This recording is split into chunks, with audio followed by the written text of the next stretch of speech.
So, my linguistic background started early. I was really interested in languages, and I was fortunate enough to go to an elementary school where they started us in French in the second grade.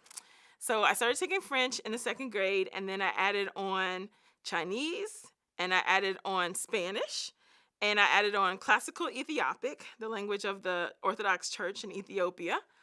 And so by the time I got to about 10th or 11th grade, I really knew that linguistics is what I wanted to do. So I started at Harvard in linguistics. I did my BA and MA in 19, finished both of those in 1998. Realized I love classical languages and literature, but really what I loved was listening to African American people talk, have fun, engage. And so they suggested that I move down to the University of Pennsylvania for my PhD, which I did with Bill Above and finished in 2005. I did 2 years of that time, though, at Dartmouth College because I developed a real passion for teaching undergraduates, and I figured that would be a great place to go and learn from some wonderful linguists how to really focus our research on undergraduate education. After that, I really loved undergrad education, went on to the College of William and Mary, and then the University of California, Santa Barbara had an awesome opportunity to combine my love of undergraduate education with African American language and culture, and now that's how I'm here.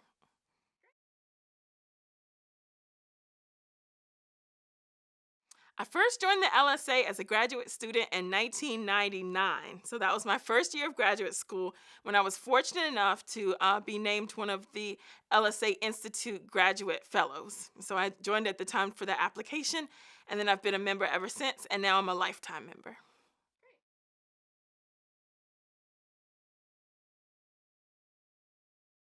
So for me, the Linguistic Society of America has been really important. Both my undergraduate advisor, Calvert Watkins, and my graduate advisor, Bill LeBeau, were both presidents of the Linguistic Society of America.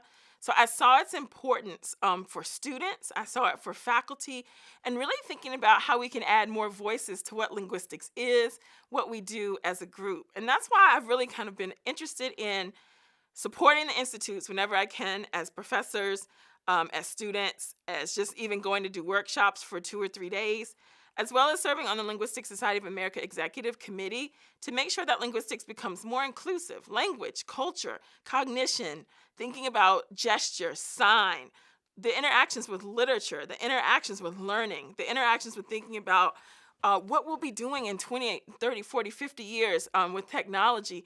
We kind of need all of those voices at that table. And so there's been some really exciting and innovative work that we've done in the last couple of years to really think about inclusion. And I'll be giving a plenary address at the 2019 LSA annual meeting in New York that really outlines some of the things that I think we can do as linguists in particular to not just make linguistics more inclusive, but to make higher education more inclusive as a whole.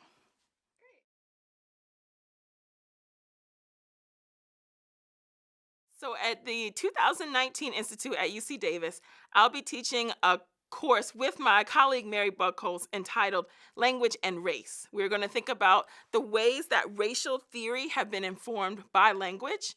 We're going to be thinking about the ways that linguists can use their linguistic knowledge and insight to address issues of discrimination, particularly around race and the intersections with social class, sexual identity, gender orientation. Sorry, I messed that up. So we can think about the ways that race intersects with social class, sexuality, gender identification, and our aspirations in terms of thinking about what linguistics can be and how race can be viewed as an empowering cultural aspect, not just something that we're trying to eradicate in the hopes of eradicating discrimination. So I hope you'll join us for that conversation.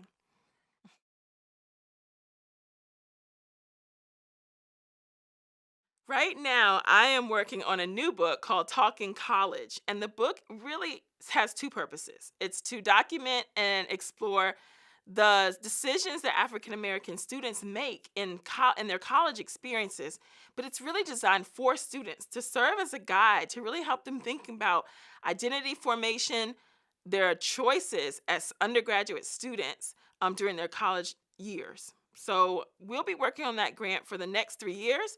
Next summer at the UC Davis Institute, I'll bring all of my NSF REU, research experience for undergrad students, many of whom are from historically Black colleges and universities, to Davis to actively be working on the book during the course during the summer, and then we'll be traveling all around to schools all over Northern California as part of the project.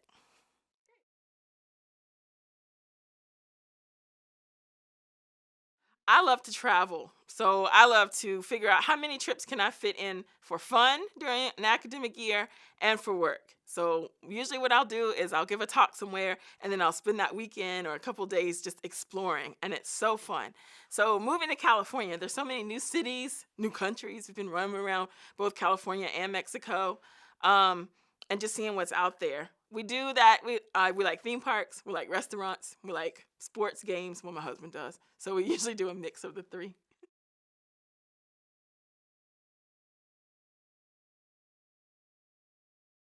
If I weren't a linguist, I would probably be a mix between a cabaret singer and a travel agent. A cabaret singer that travels the world, but also I could see myself like taking people on trips and talking about the language and culture, but from an entertainment perspective, and then singing in like awesome places with a mix of, the Wayne Brady type entertainment. That's comedy, that's drama, that's musical mixed theater. That's what I'd be doing for sure.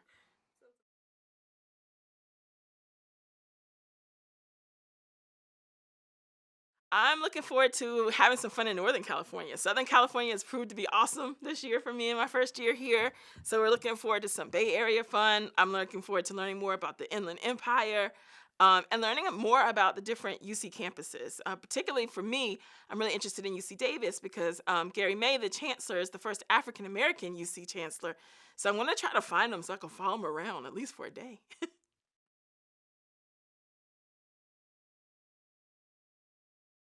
All right, so ice cream or cake? If I had to pick one, I'm gonna go with cake, chocolate cake. But chocolate cake and chocolate ice cream together, that makes the world go round.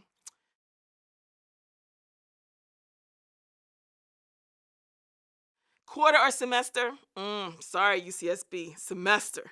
This quarter thing is killing me. I mean, it's June 21st and school just ended yesterday. What is that about?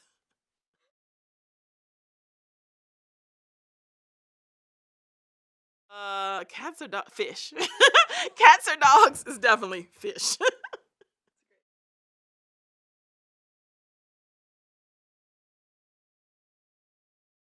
My best advice for graduate students who are interested in pursuing a career in linguistics is this: 3 points to it. Number one, think about how linguistics intertwines with other interests you have, whether they be computer science or music or literature or marketing, accounting, just the ways that we communicate in really specific applied environments doesn't just give us practical applications for our work, but it gives us different ways of framing our theoretical questions. And those questions can be as specific as, what is the phonetic realization of consonant clusters for healthcare professionals as they go across languages in a setting on the US border? Or it could be as general as thinking about the ways that we are informed by social theory in these different contexts. Part two, how much time you spend reading.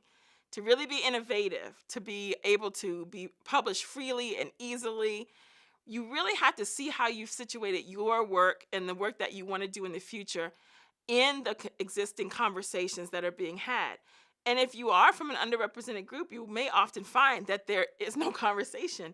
But the ways that you can bring those different existing literatures together that make more people kind of see your new or unique point of view is critical.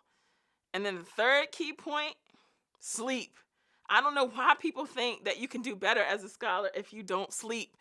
But if I have to think of something new, I have to really be high energy, interacting with different people, reading new material. The only way I can do that and be creative and innovative is to actually sleep.